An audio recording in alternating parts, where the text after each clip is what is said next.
എന്താണ് ത്രികക്ഷി സഖ്യം? എന്താണ് ത്രികക്ഷി സൗഹാർദ്ദം? 1914 ആരംഭിക്കുകയും 1918 അവസാനിക്കുകയും ചെയ്ത ഒന്നാം ലോക മഹായുദ്ധത്തിലെ രണ്ട് സൈനിക ചേരികളായിരുന്നു ത്രികക്ഷി സഖ്യം അഥവാ ട്രിപ്പിൾ അലയൻസ്. ത്രികക്ഷി സൗഹാർദ്ദം അഥവാ ട്രിപ്പിൾ എൻറ്റൻഡെ. അപ്പോൾ ത്രികക്ഷി സഖ്യത്തിൽ ഉൾപ്പെട്ട രാജ്യങ്ങൾ ഏതെല്ലാം?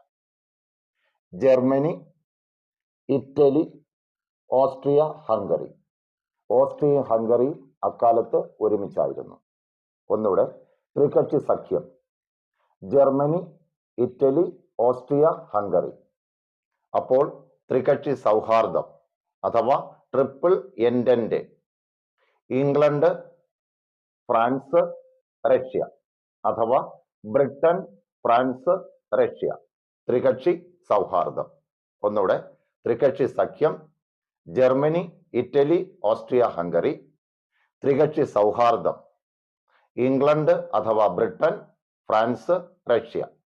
Thank you.